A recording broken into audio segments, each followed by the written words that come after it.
Para hoy está programada la clase 6, referida a hemorragias digamos, primer trimestre y tercer trimestre.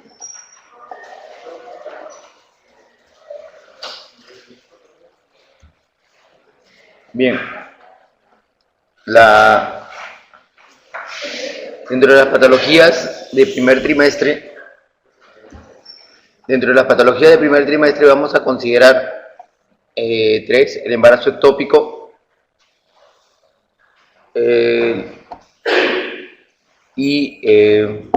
aborto y la mola también. Bien, hay que tener en cuenta aquí algunos detalles. Primero, que las pruebas cualitativas para descarte de embarazo, las pruebas de orina, básicamente, o las pruebas de sangre también, pero pruebas cualitativas en general, tienen una sensibilidad para beta entre 25 a 50 unidades internacionales por litro, ¿ya? Es decir, eso permite que actualmente la detección de embarazo sea tempranamente e incluso antes de la fecha esperada de regla, la siguiente fecha de regla siguiente. En algunos casos, algunos autores y algunos estudios mencionan que la orina diluida con una gravedad específica menor de 1.015 puede producir algunos falsos negativos. Entonces, eso también hay que tenerlo en cuenta en el momento que se haga una prueba cualitativa para descartar embarazo.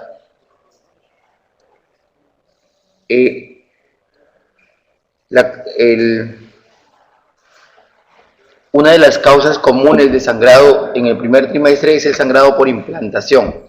Este sangrado se produce normalmente en poca cantidad, tiene un tono medio rosado o medio marrón, se produce más o menos 4 semanas después de la última regla, y a muchas pacientes las confunde con que es su fecha de última regla. Sin embargo, no es así. También la duración del sangrado es diferente y es menor, ¿no?, del sangrado catamenial normal de cada paciente, ¿ya? Entonces, este sangrado de implantación hay que tenerlo en cuenta porque se va a producir en algunas pacientes en el momento en el primer trimestre, ¿no? Bien, la incidencia de embarazo ectópico ha aumentado últimamente. Hay varios factores que están llevando a un incremento de la incidencia de embarazo ectópico, de la incidencia de embarazo ectópico. Son o por técnicas de reproducción asistida o por el incremento también de enfermedades de transmisión sexual, ¿no? Bueno, aquí hay algún dato de más o menos cómo se ha incrementado en el transcurso de un poco más de 20 años, de 4.5 a 19.7, ¿no? Entre 4 a 5 veces más. Lo que sí ha disminuido es la incidencia de embarazo ectópico complicado, o básicamente embarazo ectópico roto. Esto gracias a que las pruebas para descarte de embarazo han aparecido recientemente, y también la ecografía transvaginal ayuda a que esta incidencia de embarazo ectópico complicado disminuya. Entonces son dos estrategias básicamente que han participado activamente en la disminución de la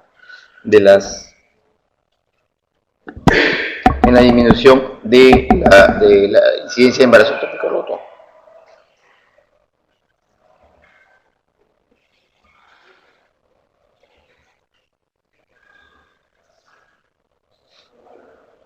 Algunos factores de riesgo para embarazo ectópico roto. El principal factor de riesgo para embarazo ectópico roto, para embarazo ectópico, es la enfermedad pélvica inflamatoria, EPI o PID, como quieran llamarle, y causada también por un incremento de las infecciones de transmisión sexual.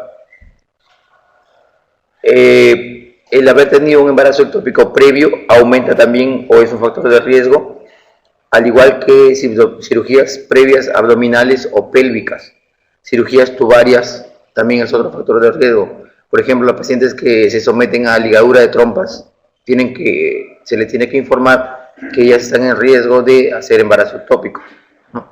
también, no es, es poco probable, pero es una de las posibilidades. Tratamiento de infertilidad, el cigarro, el uso de dispositivos intrauterinos también aumenta la incidencia de, o esos factores de riesgo para la presencia en embarazos ectópicos, así como la exposición in útero a dietiletilvestrol, que es un estrógeno que se usa. El síntoma de presentación más común en el embarazo ectópico es el dolor abdominal, después seguido de la ginecorragia, del sangrado vaginal. Antiguamente se mencionaba una triada clásica, dolor abdominal, retraso menstrual y ginecorragia. Sin embargo, esa triada es poco sensible para la detección del embarazo ectópico. El examen físico tampoco es del todo confiable porque normalmente en algunos casos no se va a poder palpar estrictamente al examen biomanual una masa anexial, ¿no? O por el dolor abdominal no se va a poder hacer un examen ginecológico adecuado en la paciente. Además, en algunas pacientes con embarazo ectópico complicado van a presentar en algunos casos bradicardia, ¿no? Está reportado. Y las variables hemodinámicas no se correlacionan exactamente con la pérdida de sangre, como digo esto, ¿no? de la bradicardia que presentan algunos pacientes. Estos son unos datos para tomar en cuenta en un embarazo normal, en una ecografía pélvica se debería ver ya saco gestacional si la ecografía es pélvica con una beta HCG mayor o igual a 2500.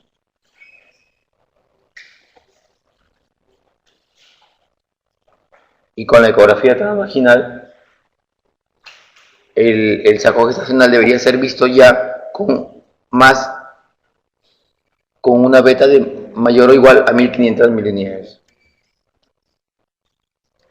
Las localizaciones del embarazo ectópico, la más frecuente, siempre en las trompas y la parte ampular es donde se presenta la mayor cantidad de embarazos ectópicos. En algunos casos, bueno, tienen otras ubicaciones que de manera general no llegan entre 1 a, bueno, están entre 1 a 2%.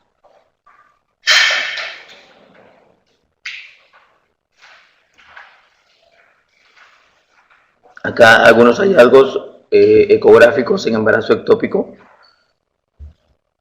la actividad cardíaca, el saco gestacional, líquido libre y masa anexial, el líquido libre solo, la masa anexial sola, la ausencia de la visualización de un embarazo intraútero, ¿no? Y una región, anexos normales, ¿no? Ahora, ¿por qué incluso una gestación normal no descarta un embarazo ectópico? Porque puede presentarse el caso, que también cada vez es más frecuente, de un embarazo heterotópico. Es decir, a pesar de que hay un embarazo intraútero, también está sucediendo otro fuera del útero.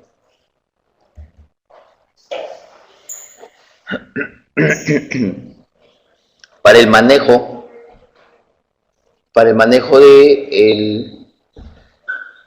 del embarazo ectópico tienen digamos, dos vías, el manejo médico o el manejo quirúrgico. En el manejo médico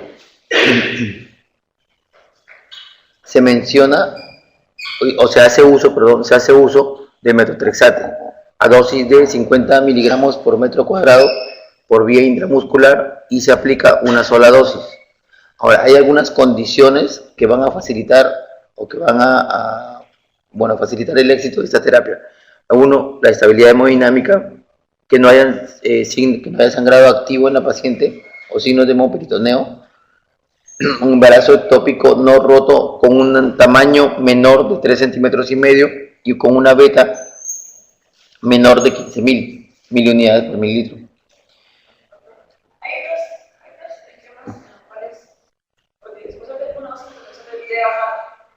La beta en cierta proporción. Y si no, le dan otros ciclos. Si no baja. O sea, por ejemplo, la glucosa y la beta. Si la beta no produce un poco de porcentaje, ya por Se vuelve a repetir.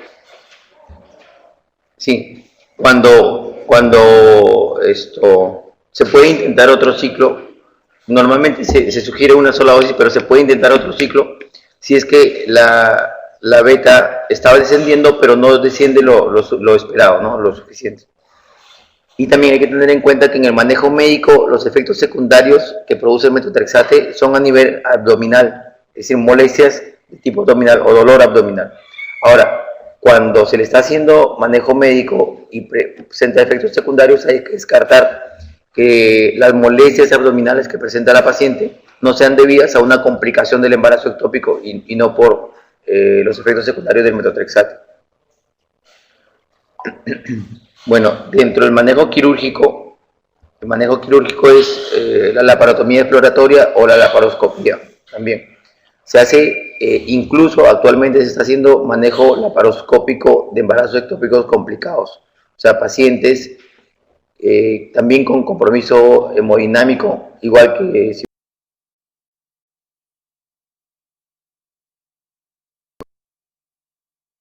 fuera no es esto, no es muy, bueno, se está haciendo, no es tan complicado como parecería. Bien. Respecto al aborto. La mayoría de abortos sucede en el primer trimestre. Esto está referido a las primeras 13 semanas, ¿no? Después de 13 a más, la posibilidad de un aborto es baja, es muy baja. Por eso es uno de los criterios para hospitalizar a una paciente con un aborto, ¿no? Que sea una gestación mayor de 13 semanas. El aborto espontáneo es la complicación más común del embarazo temprano. Se hizo un estudio en el que se hacía a las pacientes un dosaje de beta-HCG en orina, ¿no? Todos los días. Y se encontró que alrededor del 31% de las pacientes tenían aborto espontáneo, ¿no? Y de ese 31% que tenía aborto, muchas abortaban antes de haberse hecho el diagnóstico clínico de embarazo. O sea, que muchos abortos se producen en estadios bien tempranos que la paciente simplemente encuentra como retraso menstrual y no se enteró nunca de que estuvo embarazada. Dentro de las causas del aborto, tenemos que 1/3 de ellas son causas ovulares en las que no se aprecia ni el embrión ni la vesícula vitelina dentro del saco gestacional, ¿no? Son causas puramente ovulares. De los 2/3 restantes, en las que sí se encuentra el embrión, el 50% tiene anormalidad cromosómica. Eso sería otro tercio con anormalidad cromosómica. Y el tercio restante son atribuidos a traumas, ¿no? Factores del huésped, alguna condición anatómica desfavorable, ¿no? Por ejemplo, un útero tabicado, miomatosis, ¿no? Puede ser causa. Y también causas desconocidas.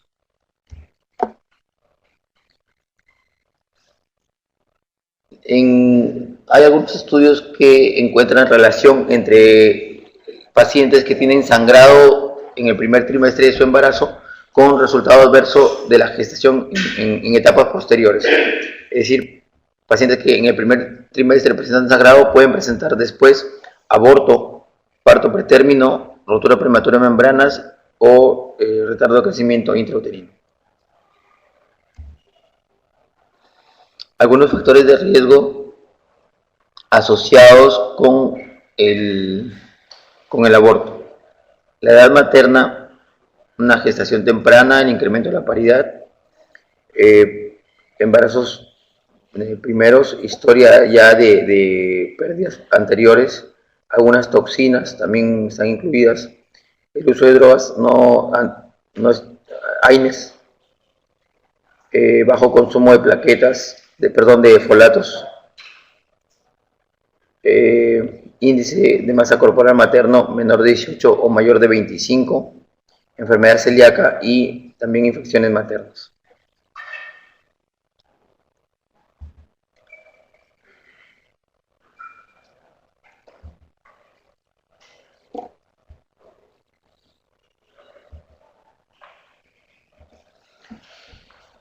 La clasificación del aborto, vamos a encontrar la amenaza de aborto, el aborto inevitable, aborto incompleto, aborto retenido y aborto séptico. Cuando hablamos de amenaza de aborto, cuando en la paciente encontramos sangrado o dolor pélvico y sin modificaciones en el cuello, ¿no? No, el cuello es un cuello cerrado, largo, duro y no tiene ninguna modificación. Cuando hablamos de aborto inevitable, hay modificaciones cervicales, ¿no? Ya hay modificaciones cervicales, hay dilatación, ¿no? Y probablemente también ya estén, digamos, en cervix los restos. Aborto incompleto, orificios abiertos y productos ya fuera, ¿no? Al examen clínico, los orificios permeables. Aborto retenido.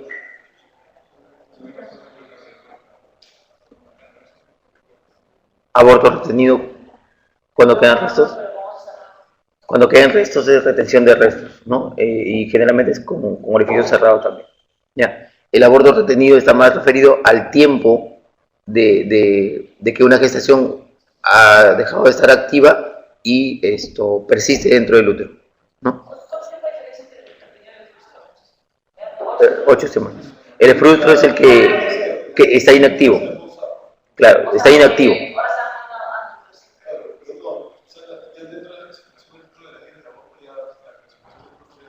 No. Claro. Y el retenido se ve cada vez menos, ¿no? Porque el diagnóstico es siempre más temprano, ¿no? ¿Y cuál es la importancia del aborto retenido? Es los problemas de trastorno de coagulación que produce, ¿no? Fibrinógeno básicamente es el más sensible para poder detectar. Y el aborto séptico, bueno, es una sepsis en la paciente causada, ¿no?, por un aborto. El aborto séptico se ve, afortunadamente, con menos frecuencia cada vez, porque eso sí complica y pone en mayor riesgo de muerte a los pacientes. Dentro de los gérmenes que participan o que están involucrados en la etiología del aborto séptico están la E. coli, Streptococcus beta hemolítico del grupo B, Streptococcus anaerobios, bacteroides, SP y Clostridium perfringens.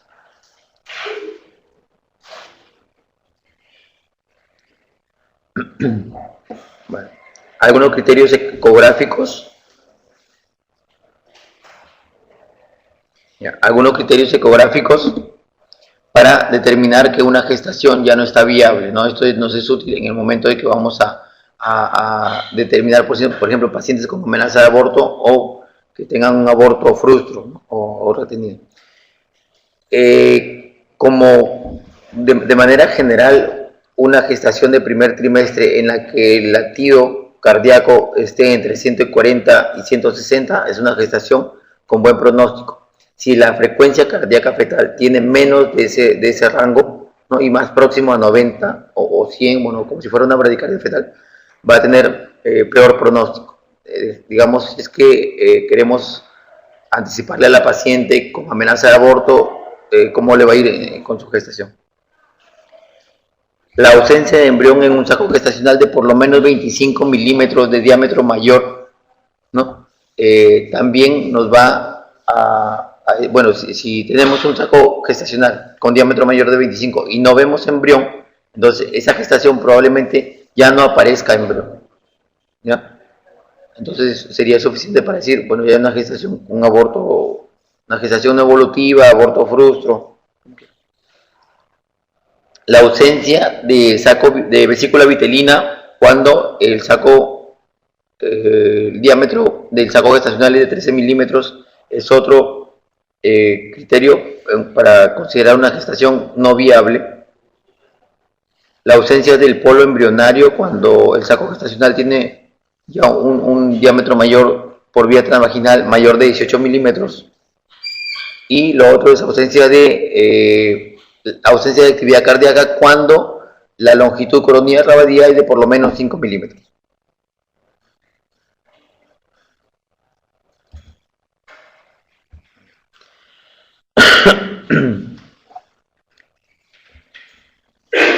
Bien. Algunos hallazgos ecográficos también para, bueno, un mal pronóstico para futuros abortos espontáneos. Una vesícula vitelina anormal en la forma o en el tamaño. Por ejemplo, vesículas vitelinas con dimensiones menores de 3, mayores de 7 o de una forma irregular, es un factor anormal. Una bajo latido cardíaco fetal también. Un pequeño saco gestacional para el tiempo de embarazo estimado o los hematomas subcutiónicos.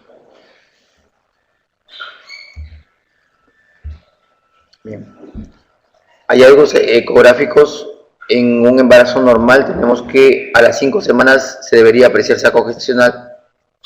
No se aprecia todavía embrión y esto correlaciona con una beta de 1500. Cuando hacemos una ecografía transvaginal, la vesícula vitelina aparece aproximadamente a las 5 semanas y media y correlaciona con una beta de 5000.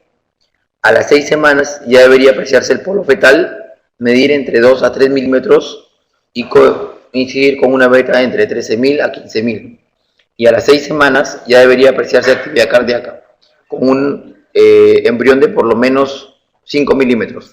Hay algunos, estos datos también van a depender de la potencia del equipo, ¿no? Porque hay algunos equipos que son más potentes que otros, o algunos transductores que tienen mejor resolución y que van a detectar, por ejemplo, con 3 milímetros ya se va a poder apreciar actividad cardíaca. Pero con todos los transductores se debería a los 5 milímetros apreciar actividad cardíaca.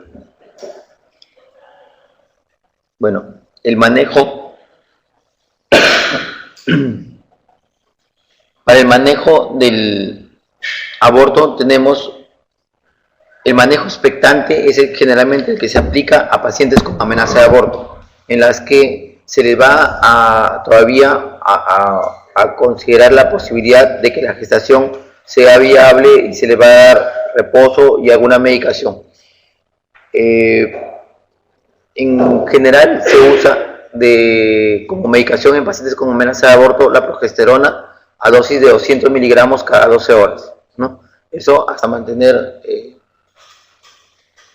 hasta llegar por lo menos, como se menciona ahí, hasta las primeras 13 semanas, que es cuando el riesgo de aborto está más incrementado. Luego, en el manejo quirúrgico tenemos el legrado uterino, el ameo y dilatación más curetaje. La dilatación más curetaje últimamente no se hace mucho, y eso debido a que la dilatación más curetaje consiste en la dilatación mecánica usando dilatadores de Hegar del cuello uterino, pero esto expone a la paciente a algunos riesgos, sobre todo de incompetencia cervical para gestaciones posteriores, ¿no? Y se usa para ello, para la moderación del cervix, misoprostol. Luego, el legrado uterino que es la instrumentación quirúrgica para evacuar la cavidad uterina. Y el ameo, que es un procedimiento con una jeringa con vacío para así extraer los restos de la cavidad uterina. Ahora, el ameo tiene algunas condiciones. Primero, que sea una paciente estable, que no tenga infección y que sea una gestación de por lo menos hasta 12 semanas, ¿no? 12, 13 semanas. Más allá de eso, ya no se usa el ameo. No está recomendado. Se prefiere hacer legrado uterino. Si la paciente tiene alguna otra complicación, alguna infección o sangrado o inestabilidad, se le tiene que hacer legrado también. Y se hospitaliza. En el manejo médico está basado en el uso del misoprostol. Y el misoprostol para eliminar los restos que pueden caer en cavidad, o si es un frustro también para eliminar el saco gestacional y todo. Se dice, bueno, se ha determinado según estudios que el 71% de pacientes expulsa los restos gestacionales en el día 3, y alrededor del 84% de pacientes en el día 8 ya están expulsando todos los restos gestacionales. Eh, Cuando se tiene o se quiere hacer el manejo, sobre todo de pacientes con aborto incompleto, el manejo médico de misoprostol, se debe tener como punto de corte el grosor del endometrio, ¿no? Y el grosor del endometrio se considera menos de 14. 14 o menos se le puede hacer manejo médico al aborto incompleto con misoprostol. Si es más allá, no es muy recomendable el manejo médico, porque probablemente no sea ese porcentaje pequeño, menor del 20%, que no llega a eliminarse.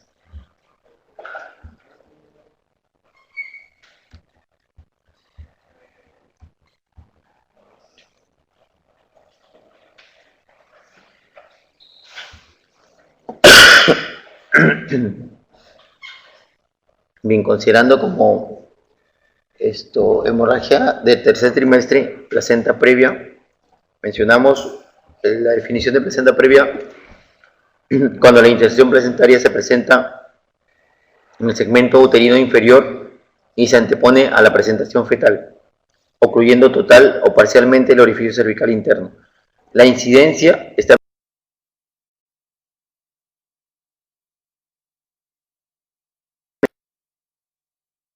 mencionada como si hacemos una evaluación de las gestaciones en primer trimestre, vamos a encontrar que hasta 4, en promedio 5% de pacientes en primer trimestre van a tener placenta previa, o sea, una placenta o un corio que ocluya el orificio cervical interno.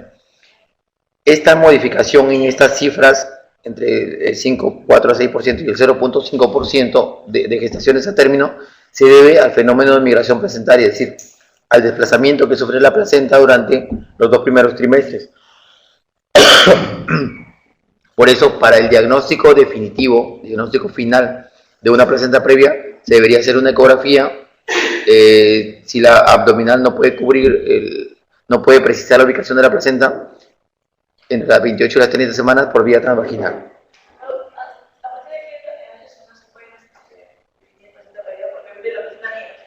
Sí.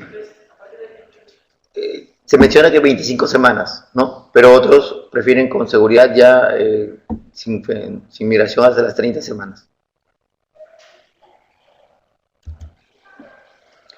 Dentro de los factores etiológicos que condicionan la placenta previa están el antecedente de cesárea. Incluso si la paciente tiene el antecedente de cesárea y tiene placenta previa, es necesario descartar que no haya acretismo o algún grado de acretismo placentario, ¿no?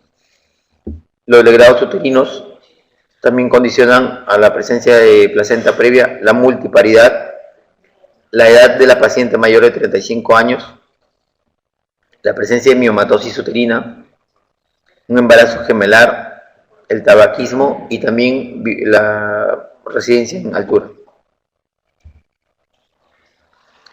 La clasificación de la placenta previa tiene 4 grupos: placenta previa total, parcial, marginal y de inserción baja. Bueno, total, hay como lo menciona, que ocluye totalmente; parcial, lo ocluye el orificio cervical interno parcialmente; la marginal no lo ocluye, pero está al borde del orificio cervical; y la de inserción baja, que tiene una distancia entre el orificio cervical y el borde de la placenta de por lo menos 20 milímetros, ¿no? Es decir, una placenta insertada más de 20 milímetros del orificio cervical es una placenta de inserción normal. Dentro de la clínica de pacientes con placenta previa, tienen un sangrado indoloro de volumen variable. El 80% de pacientes van a presentarse con esa característica: sangrado y sin dolor. Pacientes con sangrado y con dinámica uterina es entre el 10 al 20%, y pacientes sin ninguna molestia, asintomáticas totalmente, el 10%, que se les hace por un hallazgo ecográfico, ¿no? Al momento de hacer su control por ecografía se diagnostica la placenta previa. De esas pacientes, un tercio de ellas presentan hemorragia antes de las 31 semanas, otro tercio entre las 32 y 36, y el último tercio después de las 36 semanas. Obviamente las de mayor riesgo son las de menos de 31 semanas, porque son pacientes que tienen todavía gestaciones muy preternas. La ecografía pélvica puede determinar la presencia de una placenta previa hasta en 93% de pacientes. Hay un porcentaje que no se va a poder precisar si es placenta previa o no, y que se va a necesitar la ecografía transvaginal, y eso es debido a que la placenta es una placenta posterior a la obesidad de la paciente o una sobredistensión vesical. Si es una placenta posterior, hay que considerar que el transductor tiene que atravesar todos los planos de la pared de la paciente, del útero, del feto, del líquido, y finalmente no se va a poder precisar cuando la placenta es posterior. La obesidad por el panículo adiposo a veces dificulta una visualización adecuada, y la ecografía transvaginal sí permite una discriminación total y un diagnóstico en un 100% de los casos de la placenta previa. Ahora, el manejo de pacientes con placenta previa va a depender de la intensidad de la hemorragia y de la edad gestacional. Si la paciente tiene una hemorragia severa, es decir, una pérdida mayor del 30%, la conducta será cesárea en cualquier edad gestacional que ésta se encuentre, ¿no? En este caso siempre se va a preferir evitar la muerte materna.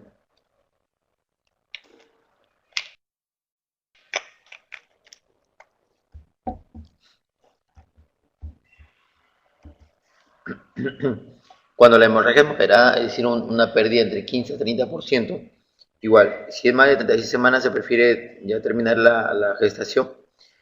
Si es que la paciente tiene menos de 36 semanas, puede ser un manejo expectante con corticoides en pacientes que tengan menos de 34 semanas, y se puede realizar amniocentesis para evaluar si es que hay algún sangrado o alguna complicación del bebé, o para también determinar madurez pulmonar, y se puede también indicar cesárea. Cuando la hemorragia es leve, generalmente el manejo es expectante y se espera realizar la cesárea cuando el feto esté maduro, o con la mayor edad gestacional posible. Y la paciente es asintomática, igual que si fuera una hemorragia leve, ¿no?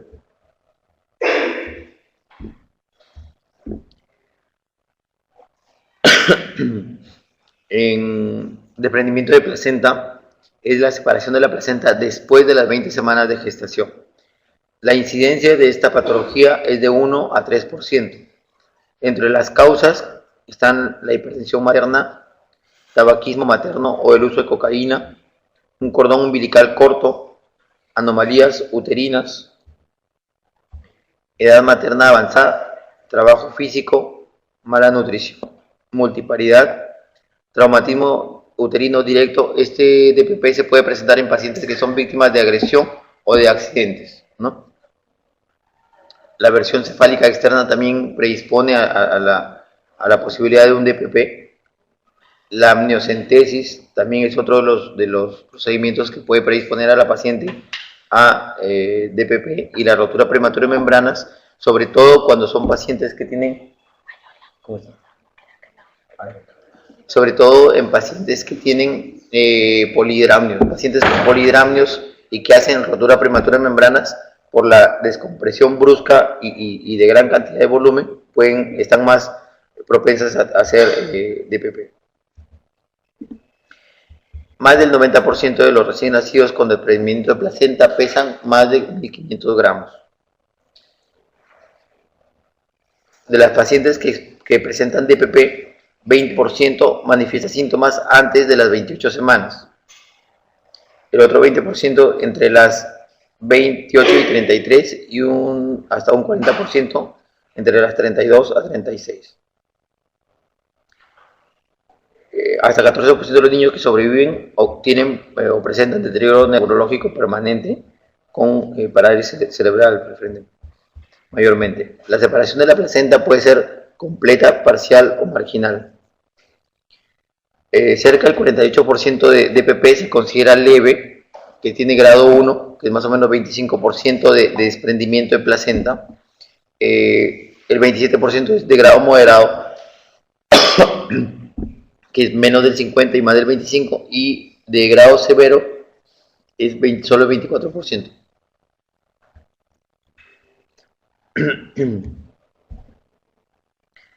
Las muertes neonatales se asocian a parto pretérmino, asfixia fetal y desangramiento fetal. Los recién nacidos, bueno, son a menudo pequeños para la edad gestacional y las malformaciones congénitas se pueden presentar o son más frecuentes 2 a 5 veces que en la población general. Dentro de las complicaciones más frecuentes en pacientes con DPP están la anemia, la hemorragia, shock, coagulación intravascular diseminada y el útero cuvalier. El útero cuvalier es la infiltración del músculo uterino por el sangrado que produce por el hematoma o el sangrado del desprendimiento de placenta. Es la infiltración del músculo uterino por el hematoma que se forma, el hematoma retroplacental. Sí, y el útero cuvalier produce imposibilidad de la contractilidad del útero y atonía uterina, ¿no?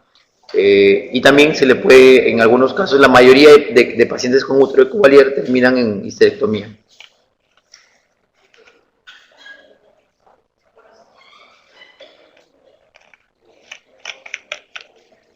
Como consecuencia del choque hemorrágico y la hipotensión puede aparecer una lesión renal irreversible y la rotura uterina en pacientes con DPP es muy rara. En el 14% de los futuros embarazos ocurre un aborto espontáneo, es decir, pacientes que tuvieron DPP, 14% de ellas van a tener aborto espontáneo en su siguiente embarazo. Y el 9.3% de los futuros embarazos ocurre otro desprendimiento de placenta. El sangrado vaginal está presente en el 78% de las pacientes que hacen DPP. ¿Por qué no es el 100%? Porque hay un porcentaje, aproximadamente el 20%, que es un DPP oculto, es decir, se produce el desprendimiento, el sangrado, y ese sangrado está lejos del orificio cervical interno, no alcanza a disecar todo el tejido, no separa la pared del útero de las membranas o de la placenta y se mantiene dentro del útero, no se exterioriza. A diferencia de la placenta previa, acá la paciente presenta dolor uterino o dolor abdominal referido por la paciente. Hay hipertonía y policistolia. La hipertonía está referida a que el tono del útero, o sea, no hay una relajación adecuada del útero y el tono del útero se mantiene elevado entre una y otra contracción, no baja a su nivel basal. CID asociado a cuadro grave, bueno, en pacientes que presentan óbito fetal es porque el DPP ha sido mayor del 50%. Si es que la paciente ha presentado un DPP mayor del 50%, tiene alta probabilidad de hacer coagulación intravascular diseminada. Bueno, la demora en el diagnóstico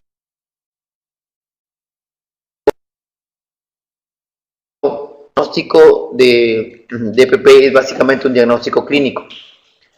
La ecografía no es de mucha ayuda en un DPP agudo. Hay también pacientes que hacen DPP crónico, o sea, hacen un desprendimiento de placenta pequeño que no compromete ni a la mamá ni al bebé y se mantiene, se organiza y en una ecografía posterior, cuando ya el hematoma está organizado, se puede apreciar, ¿no? Pero en el DPP agudo no es posible a través de la ecografía visualizar el sangrado ni el hematoma que se esté formando. ¿Cómo? Claro, en una paciente con una hemorragia de tercer trimestre, la ecografía te ayuda a pescar la placenta previa. No te descarta DPP. Las contracciones uterinas son de frecuencia alta y amplitud baja y el tono está elevado. Y un 20% de las pacientes hacen DPP oculto. Bien, dentro del manejo, de estas pacientes tenemos, si el feto está vivo, una paciente con útero hipertónico, la conducta es cesárea, a menos que el parto sea inminente. Salvo que, por ejemplo, eso significa que sea una paciente 9, 10 de dilatación, que se pueda completar fácilmente y que incluso se pueda instrumentar el parto. Si es que esas condiciones se dan, se le puede dar chance vaginal a la paciente. Si no, hay que operarla. Si la paciente tiene DPP pero el útero está relajado, se puede hacer inducción oxitóxica monitorizada, es decir, y la paciente tiene más de 36 semanas, es decir, la paciente con DPP ponerle oxitocina y hacer una estimulación del trabajo de parto.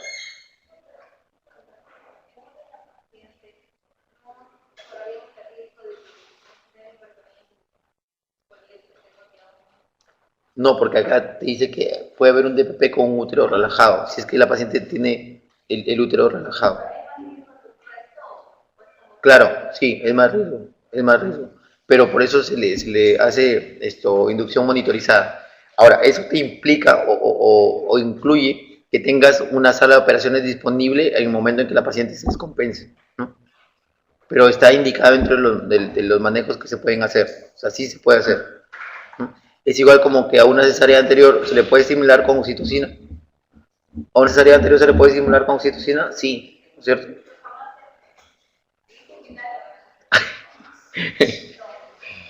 ¿No?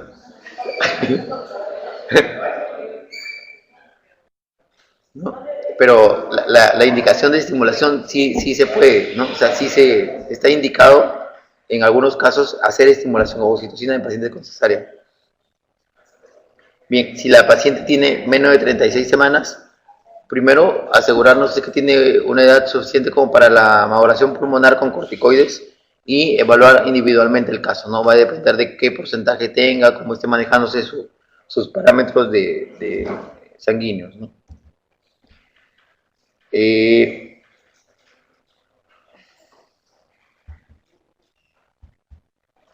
Si la paciente con diagnóstico de DPP tiene el feto muerto, el que tenga un feto muerto indica que el DPP ha sido mayor del 50%, ¿no?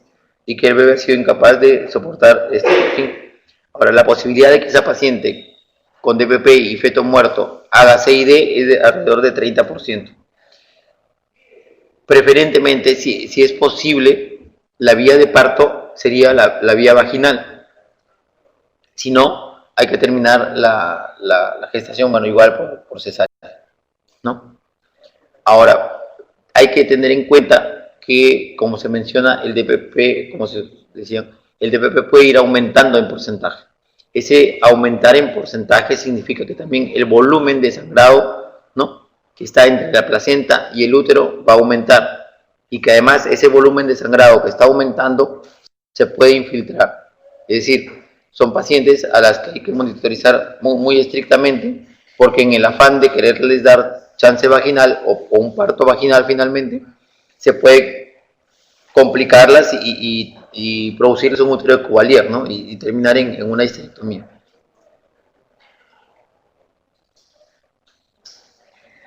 Bien. Si la paciente tiene feto muerto, hay que también asegurarnos, para hacer todo este manejo, de que la paciente tenga una compensación hemodinámica y hemostática previamente, ¿no?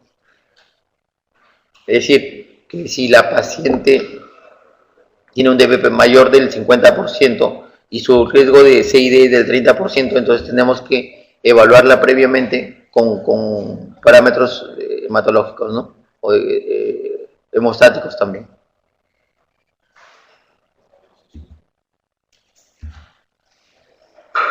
Bien. ¿Tienen alguna pregunta? Para la próxima semana vamos a tener el examen de esta parte y de la otra. Ya. Vamos a hacer esto en el próximo miércoles, que toca la clase de gineco, ahí vamos a hacerlo. Ya, los dos exámenes. ¿Ah? ¿Y cuántas preguntas quieren? ¿20 de gineco, 20 de obstetricia o 40 de cada uno? 40 de cada uno. Ya.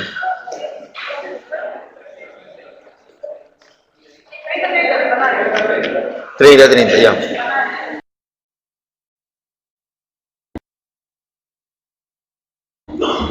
¿Ah? ¿Ah?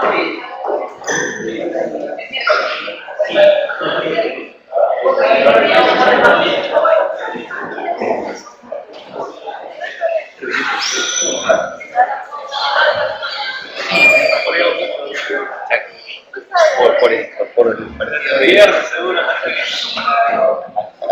partido de ayer. Por eso.